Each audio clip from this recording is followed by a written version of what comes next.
Hello, greetings to you on this Tuesday, the last day of the month of May. My, how the year just flies by. But God is good. Here we are for our Tuesday Tea-ology. I don't know about you, but I have another excellent mug of golden monkey tea, which provides a smooth, full-bodied infusion with sweet and savory notes through the hand-picked process of the company. It's packaged in Dunedin, Florida. Who knows exactly where the tea is picked? But anyhow, uh, and so I have my source of inspiration, and I hope that you are well. And we turn, of course, our attention to what actually matters and the actual source of all wisdom and truth, our great God. Our journey through theology has brought us from talking about God Himself and skimming the surface of what we can say about Him to His creative work, the creation of all that is not God, and then the fall, and together the creation and the fall explain this world as we find it. Why is there so much good and wisdom and order and so on? And also, why is there so much chaos and evil? With the creation and the fall, we have a picture of this world. We have a picture of our plight, and we understand the seriousness of this business. That unless we are made right with God, we are doomed. We are in a state of death, and that death is in danger of being confirmed unless we are made right with God. But the good news is that God has reached down and made a way of salvation for fallen mankind, that He will eventually restore this creation. Lord willing, we'll get to eschatology, last things, someday. But that there is a way of salvation that begins even now. And that is because of the work of Jesus Christ, who loved us and gave Himself for us. Because of His atoning death and His victorious resurrection, those who trust in Him can be forgiven and have life eternal. And that is the heart of the gospel message. But we're working our way there now. The subject of soteriology, that is the teaching about salvation, about redemption. What has God done to remedy the problem of human sin? The fault is ours, the saving work is His. What has He done? How has God reached down to us? And so to understand better what the work of Christ was about, because it's the climax of salvation. We want to build the whole thing. We may say, in the coming and the death and resurrection of Jesus Christ, we see the great peak of salvation. But we want to also look further down and see how God laid the groundwork. Look at the rest of the mountain there, and that will give us a better understanding of the wonderful heights of what Christ has done. So we've been tracing the history of redemption in God's saving work in the flood, which shows God's judgment, but also His salvation through judgment. In the call of Abraham, God calling a people to Himself. In the Exodus, where God rescued, redeemed His people, and following right on the heels of the Exodus, we come to the giving of the law. God, having redeemed a people for Himself, established them as His people and laid some of these pieces of framework that are so vital for understanding the significance of the work of Christ.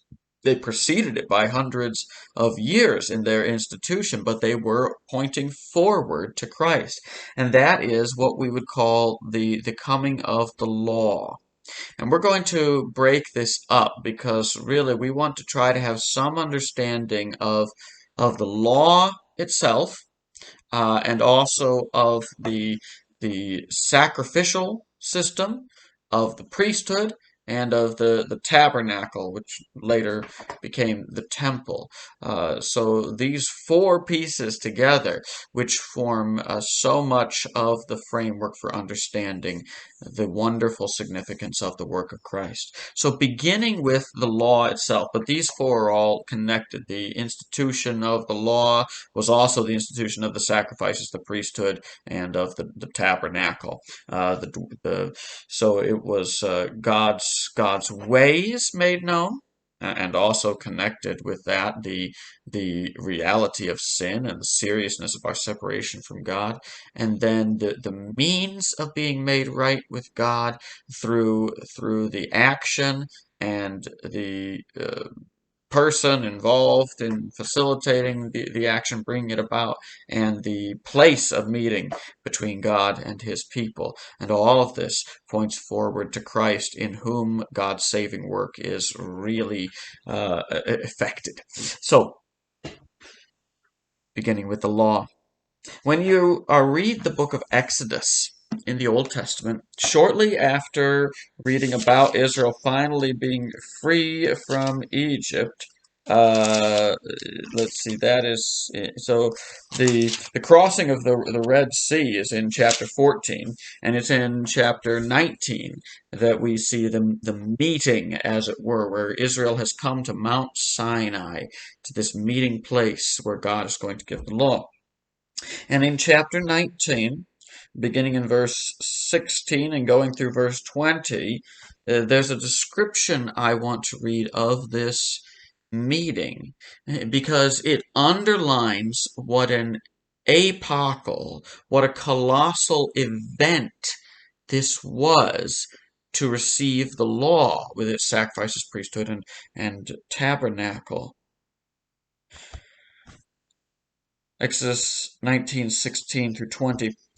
On the morning of the third day, there were thunders and lightnings, and a thick cloud on the mountain, and a very loud trumpet blast, so that all the people in the camp trembled.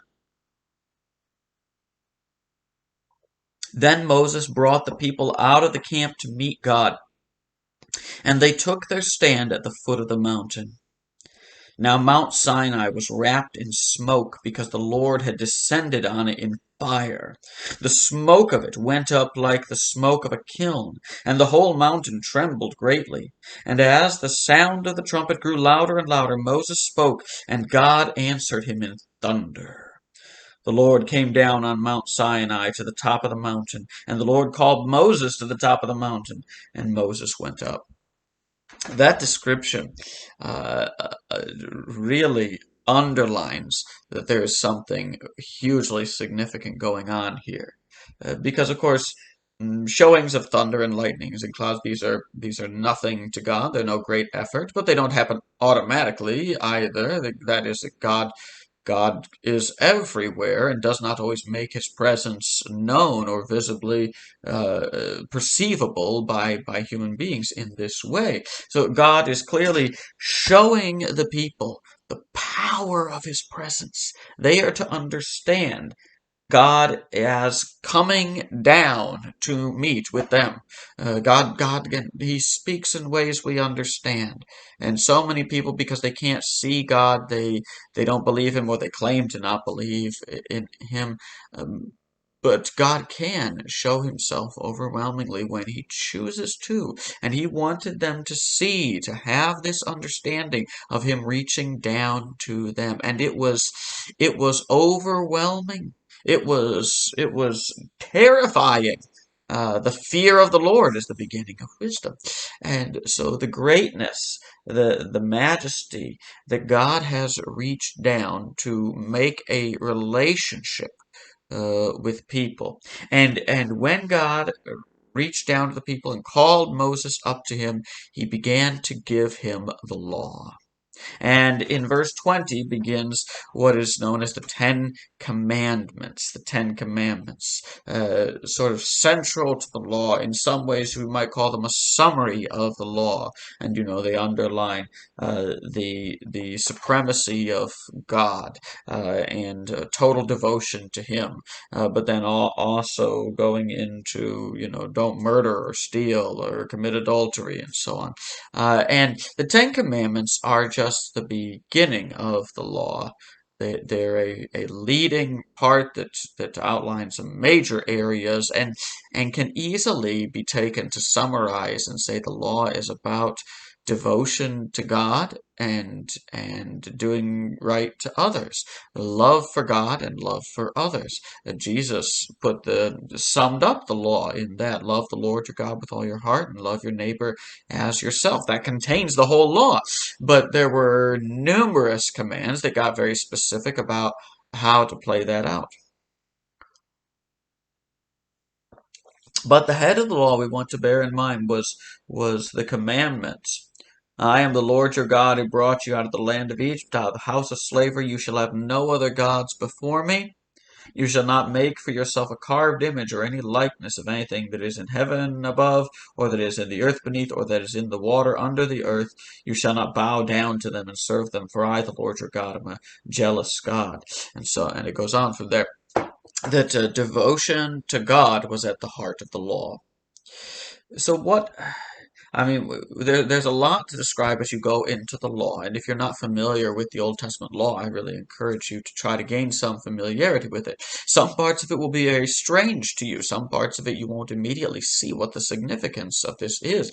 In some areas it requires an understanding of their times and their culture and so on, and there certainly are obscurities. But the law accomplished numerous things. It separated the people from the peoples around them. It helped them to see what showing God's character in their lives would be like. It gave them a framework for living before God. It in itself could not save. That is part of what the law does indirectly, is because it calls us to total righteousness before God, full devotion to Him and love for our neighbors.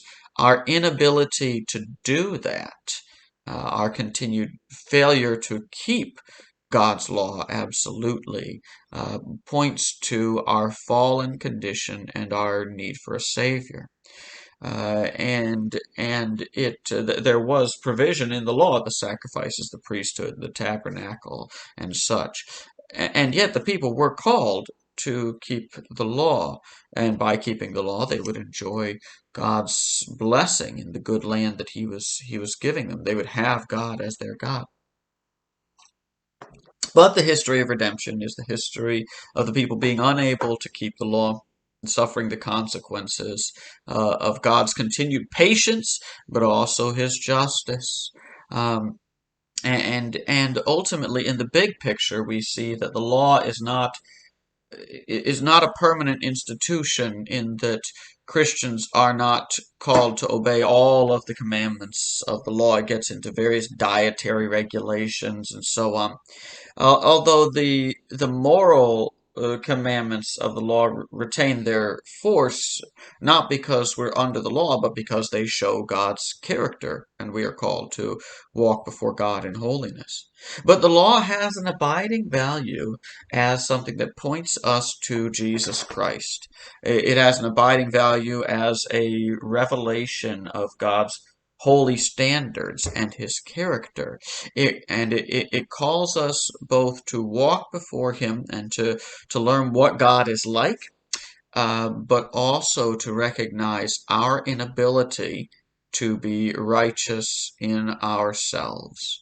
We can never perfectly keep the law in this life because of the sin and corruption that has gotten into us. And so while we are called to strive, and Christians especially have the Spirit in them to empower them and strengthen them to walk before God in holiness, we also are continually reminded that our hope is not in our own perfect keeping of God's ways. We haven't. but in the perfect work of Jesus Christ, who fulfilled the law. In Jesus Christ, who perfectly obeyed and indeed perfectly satisfied the righteousness of God in the obedience of his life and in his obedience unto death.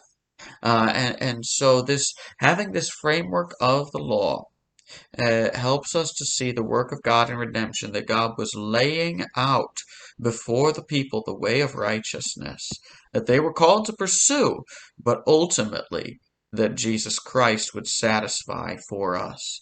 And so, having Christ as our righteousness, we rejoice in his perfection and his obedience, that he has lived the life that we have failed to live, and in him we may have life and joy. May the Lord bless you as you go through your day, through your week. May God give you strength and comfort you and care for you in every way. Bye-bye.